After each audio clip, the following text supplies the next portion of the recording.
السلام علیکم ورحمۃ اللہ وبرکاتہ۔ مولانا مفتی تقی عثمانی صاحب کا یہ بیان ہے مقصد آمد رمضان کے موضوع پر۔ آپ یہ بیان ضرور پورا سماعت فرمائیں۔ بیان پورا سننے کے بعد آپ خصوصی طور پر خطبہ حضرات جو ہیں اس سے زیادہ فائدہ اٹھا سکتے ہیں، چونکہ کل آخری جمعہ ہے شعبان کا، تو رمضان المبارک کے متعلق ہی ان کی گفتگو ہے کہ مقصد آمد رمضان۔ اور آخری گزارش یہ ہے کہ ہمارے چینل کو ضرور سبسکرائب کریں اور بیل آئیکن کو بھی ضرور دبائیں تاکہ سب سے پہلے آپ کے پاس ہماری ویڈیو پہنچے۔ الحمد لله نحمده ونستعينه ونستغفره ونؤمن به ونتوكل عليه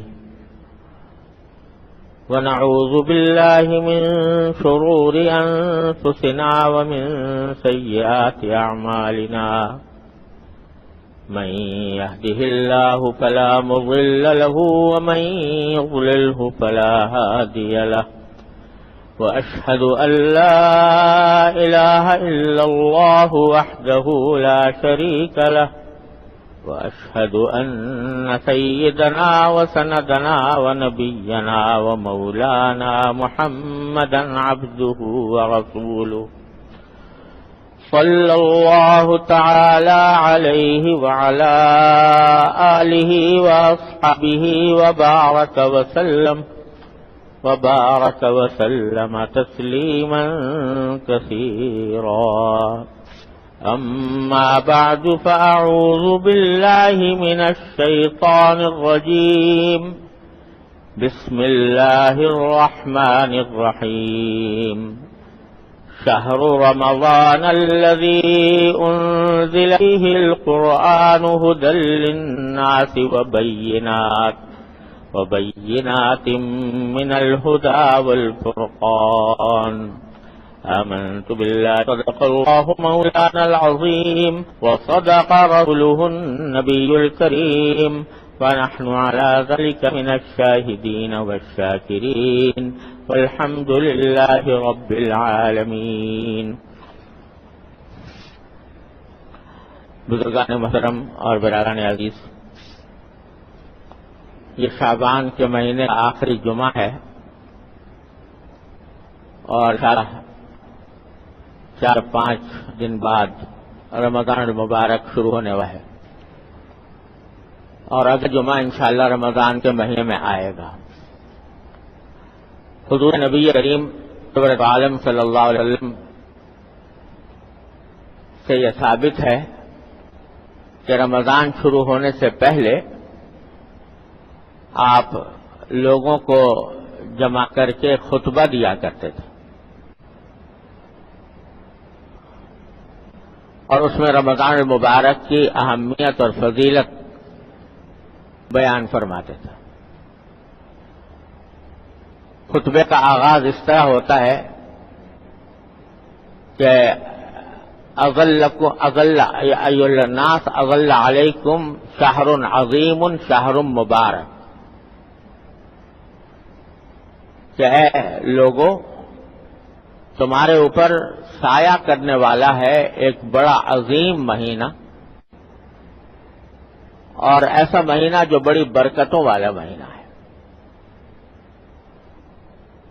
اور فرمایا شہر فیہ لیلۃ خیر من الف شہر،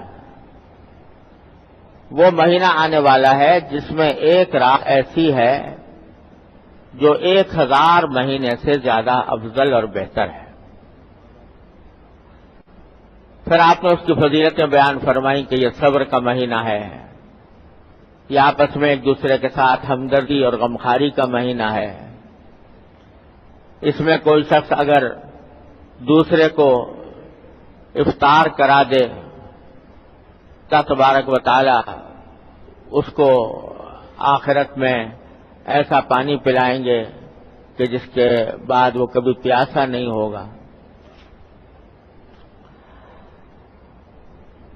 اور دوسری فضیلتیں آپ نے بیان فرمائی۔ رمضان کا مہینہ شروع ہونے سے پہلے جو آپ نے یہ خطبہ دیا، اس کا مقصد یہ تھا کہ رمضان کے آنے سے پہلے ہی لوگ اس سے فائدہ اٹھانے کی تیاری شروع کر دیں۔ دیکھیے، یوں تو سال کے 365 دن سب اللہ کے بنائے ہوئے ہیں، ہر دن اللہ کا بنایا ہوا، ہر مہینہ اللہ کا بنایا ہوا، ہر سال اللہ کا بنایا ہوا، سب اسی کے پیدا کیے ہوئے ہیں۔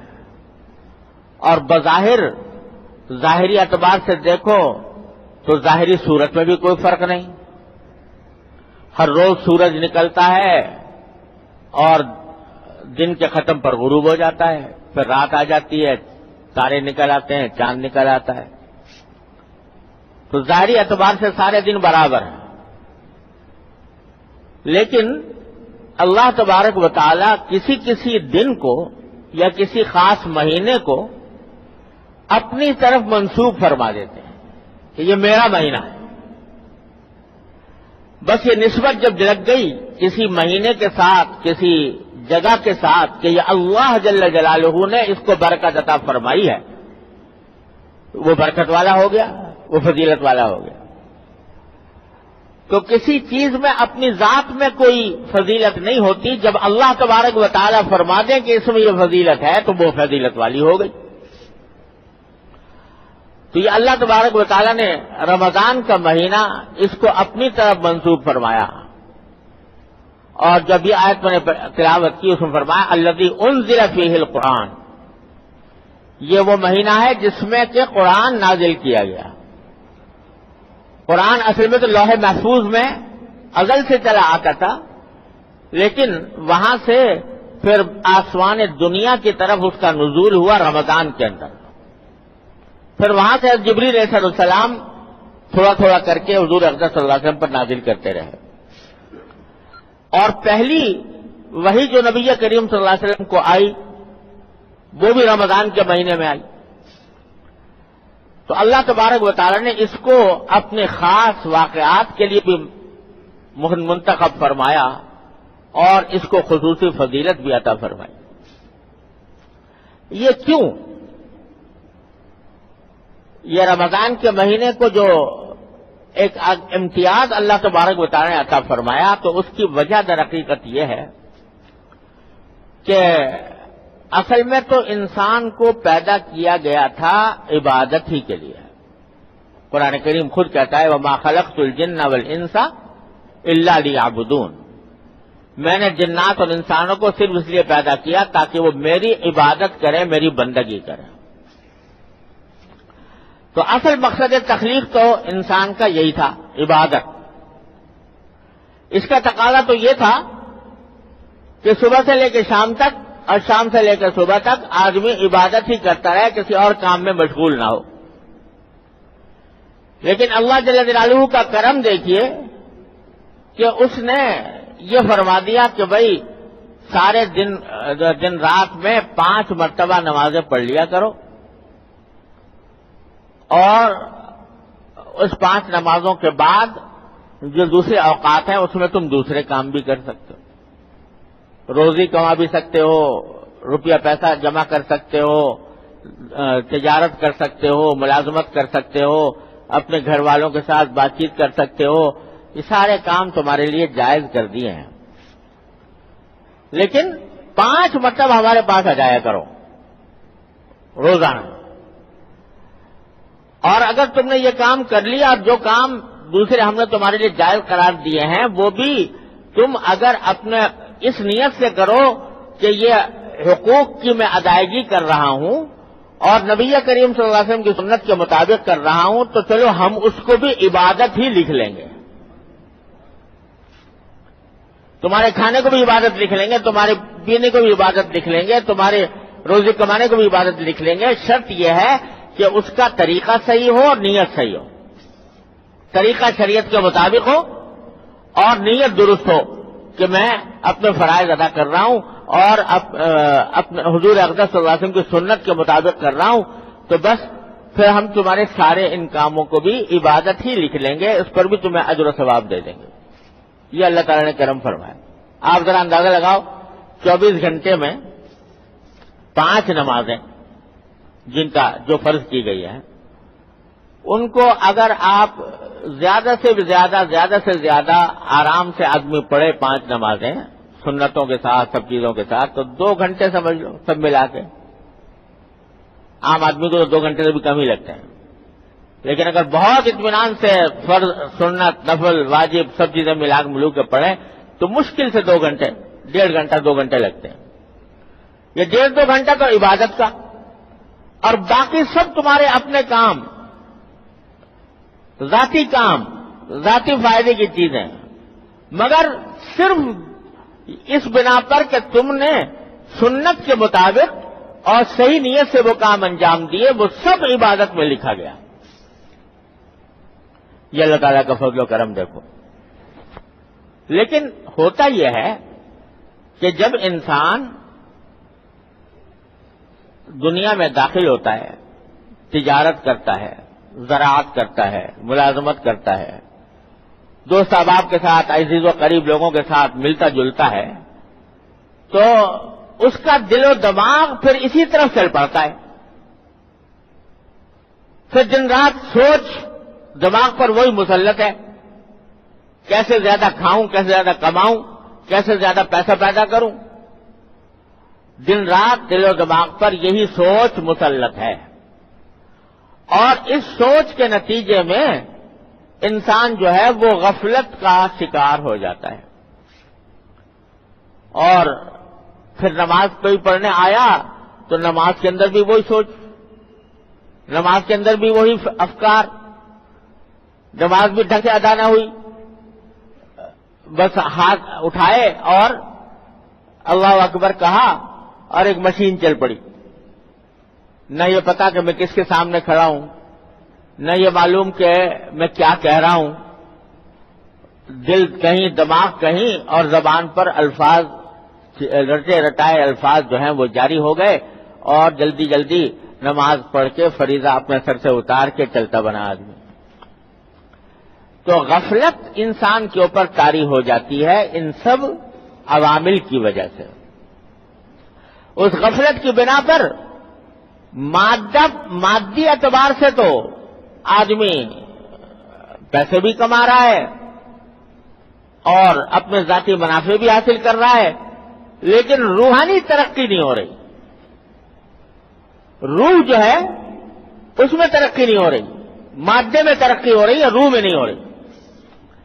تو اللہ تبارک و تعالی اس رمضان کے مہینے میں یہ چاہتے ہیں کہ 11 مہینے تم نے اس حالت میں گزارے ہیں کہ اس میں غفلت نے تمہارے دلوں پر قبضہ جما لیا، اور دن رات تم دنیا ہی کے مصروفیات میں لگے رہے، تمہاری سوچ وچار، تمہاری دوڑ دھوپ ساری کی ساری وہ دنیا کے کاموں کی طرف لگی رہی۔ اس کے نتیجے میں تمہاری روح کمزور پڑ گئی، تمہاری روحانیت میں کمی آ گئی، اللہ تعالیٰ کے ساتھ تعلق جتنا مضبوط ہونا چاہیے تھا اتنا مضبوط نہیں رہا۔ تو آؤ ایک مہینہ ہم تمہیں ایسا دیتے ہیں کہ جس میں تم اس کمزور پڑے ہوئے تعلق کو مضبوط بناؤ۔ یہ روح جو بیمار ہو گئی ہے 11 مہینے کے اندر، آؤ اس کو اثرنو اس کا علاج کر کے اس کو پاکیزہ بناؤ، اس کے اندر تقوی پیدا کرو، اس کے اندر اللہ تعالیٰ کی طرف رجوع کی خاصیت پیدا کرو، رجوع اللہ کی طرف بڑھو اور اللہ کے ساتھ تعلق مضبوط بناؤ۔ یہ ہے مقصود در حقیقت۔ چنانچہ قرآن کریم نے جہاں روزوں کا ذکر فرمایا تو یہ فرمایا کتب علیکم الصیام کما کتب علی الذین من قبلکم لعلکم تتقون، کہ ہم نے تمہارے اوپر روزے فرض کیے ہیں جیسے کہ تم سے پہلی امتوں پر بھی فرض کیے گئے تھے۔ کیوں کیے ہیں؟ لعلکم تتقون، تاکہ تمہارے اندر تقوی پیدا ہو۔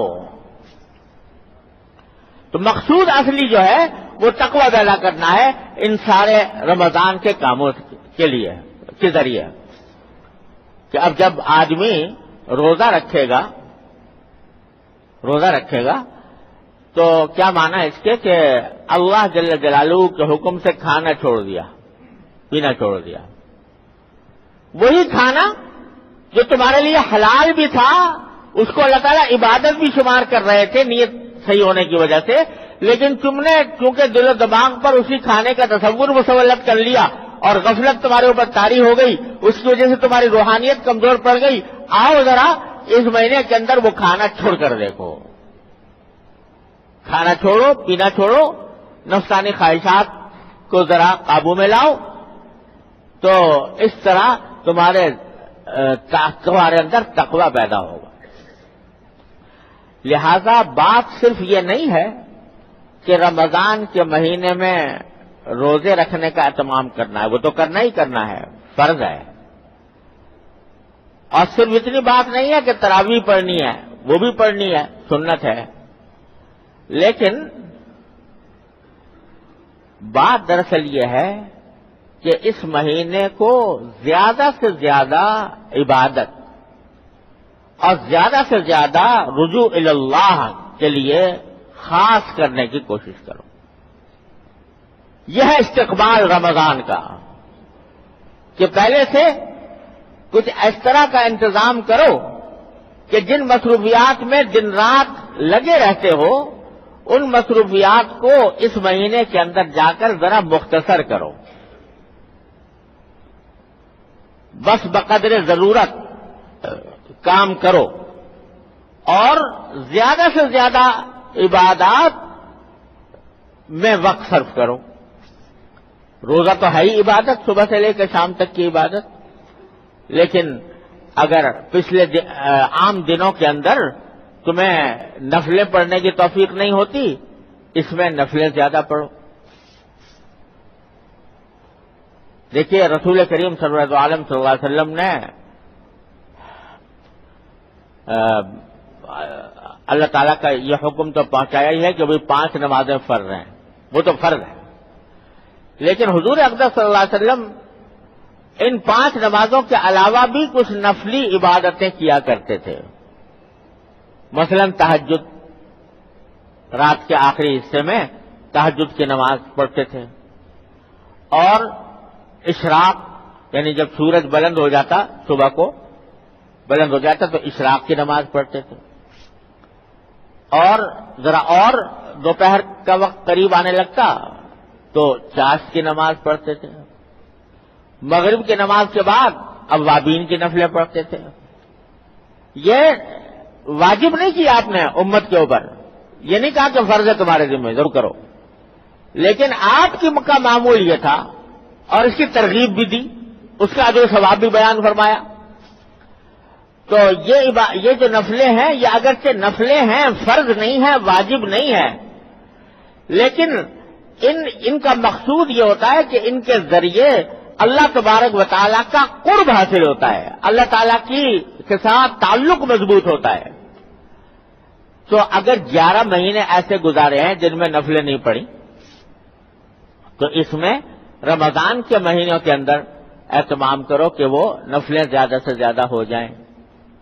مثلا تہجد ہے، عام دنوں میں تہجد کے لیے اٹھنے اور نماز پڑھنے کی توفیق نہیں ہوتی، یہاں رمضان میں اللہ تعالیٰ نے آسان یہ کر دیا ہے کہ سحری کے لیے تو اٹھنا ہی اٹھنا ہے، سحری کھانے کے لیے ہر آدمی کو اٹھنا ہی ہے، اور سحری اس وقت کھائی جاتی ہے جب صبح صادق سے پہلے کھائی جاتی ہے، تو ذرا پہلے اٹھ جاؤ، آدھا گھنٹہ پہلے اٹھ جاؤ، اور آدھا گھنٹہ پہلے اٹھ کر تہجد کی نیت سے نمازیں پڑھ لو۔ 8 رکعتیں نبی کریم صلی اللہ علیہ وسلم کا عام معمول یہ تھا کہ تہجد کی آپ 8 رکعتیں پڑھا کرتے تھے، تو 8 رکعتیں تہجد کی ادا کر لو، اس وقت عام دنوں میں موقع نہیں ملتا، رمضان میں کر لو۔ اشراق ہے، وہ فجر کے طلوع آفتاب کے تقریباً 12 منٹ کے بعد اشراق کا وقت ہوتا ہے، تو وہ 2 رکعتیں یا 4 رکعتیں اشراق کی نیت سے پڑھ لو۔ ظہر سے پہلے، زوال سے پہلے چاشت کی 4 رکعتیں پڑھ لو۔ مغرب کی نماز کے بعد اوابین کی نفلیں ہوتی ہیں 6 رکعتیں، وہ 6 اگر مغرب کی 2 سنتیں اور 6 الگ سے پڑھ لیں زیادہ بہتر ہے، لیکن اگر کوئی شخص مغرب کی 2 سنتیں ملا کر 6 پڑھ لے تو بھی اوابین کا ثواب مل جاتا ہے. 2 سنت تو پڑھنی ہے نا, مغرب کے بعد 2 سنت تو پڑھتے ہی ہے, اس میں 4 رکعتوں کا اور اضافہ کر لیں, کل ملا کر 6 ہو جائیں تو یہ اوابین ہو گئی, اس کو پڑھ لو. تو عام دنوں میں جو نفلیں نہیں پڑھی جاتی تھیں, رمضان میں کوشش کر لی جائے کہ اس کا اہتمام ہو جائے. اور بھی اللہ تعالیٰ توفیق دے تو نفل کی تو کوئی حد نہیں ہے, جتنی چاہے پڑھتے رہے آدمی. نماز تسبیح عام دنوں میں نہیں پڑھی جاتی, رمضان میں پڑھ لیں. اور نماز حاجت اور نماز توبہ, یہ سب نمازیں جو ہیں ان دنوں کے اندر پڑھنے کا اہتمام کریں. دوسری جو اہم چیز ہے رمضان کے معمولات میں وہ تلاوت قرآن کریم. قرآن کریم کی تلاوت کو رمضان سے خاص نسبت ہے. نازل بھی قرآن رمضان میں ہوا, اور حضور اقدس نبی کریم سرور دو عالم صلی اللہ علیہ وسلم رمضان کے مہینے میں قرآن کریم کا دور کیا کرتے تھے جبریل امین علیہ السلام کے ساتھ. یعنی ایک مرتبہ حضرت جبریل علیہ السلام سنا رہے ہیں قرآن کا کچھ حصہ, اور پھر حضور اقدس صلی اللہ علیہ وسلم کو سنا رہے ہیں. دور کیا کرتے تھے ہر رمضان میں. اور جس رمضان میں کے بعد آپ کی وفات ہوئی ہے اس میں 2 مرتبہ دور فرمایا آپ نے. تو قرآن کریم کی تلاوت یہ بہت عظیم عبادت ہے جو رمضان کے اندر زیادہ سے زیادہ کرنی چاہیے, جتنی بھی اللہ تعالیٰ توفیق دے دیں. بعض ہمارے اکابر کا تو معمول یہ تھا کہ 3 دن میں قرآن کریم ختم کر لیتے تھے, بعض ہفتے میں کرتے تھے, بعض جو ہے 5 دن میں کر لیتے تھے. تو ہر شخص اپنی استعداد کے مطابق, اپنی صلاحیت کے مطابق, اپنے وقت کے مطابق زیادہ سے زیادہ تلاوت کی کوشش کرے اس میں. اور سب سے بڑی بات, ان سب سے زیادہ اہم یہ ہے کہ اس مہینے کے بارے میں یہ طے کر لیا جائے کہ اس میں انشاءاللہ کوئی گناہ نہیں ہوگا, نظر غلط جگہ نہیں پڑے گی, کان غلط بات نہیں سنیں گے, زبان سے غلط چیز نہیں نکلے گی, کوئی جھوٹ, کوئی غیبت, کوئی دل آزاری کی بات زبان سے نہیں نکلے گی. اور نظر جو ہے وہ اس کی حفاظت کریں گے اور کوئی ناجائز چیز کو دیکھنا بند کریں گے. یہ اہتمام کر لیا جائے. سب سے یہ اس سے زیادہ اہم ہے, نفلوں سے زیادہ اہم ہے. یہ کیوں؟ اس لیے کہ اگر نفل نہ پڑھی تو آخرت میں پوچھا نہیں جائے گا تمہیں نفل کیوں نہیں پڑھی تھی. کوئی گناہ نہیں ہوگا, عذاب نہیں ہوگا. لیکن خدا نہ کرے گناہ ہوا تو رمضان کے اندر گناہ کرنا یہ ڈبل عذاب کا موجب ہو سکتا ہے. تو اس واسطے گناہ کو چھوڑنا جو ہے وہ زیادہ مقدم ہے بنسبت نفلی عبادتوں کے. اور دیکھو نا, روزے کی حالت میں کھانا چھوڑ دیا, حالانکہ کھانا حلال تھا کہ نہیں تھا؟ حلال تھا.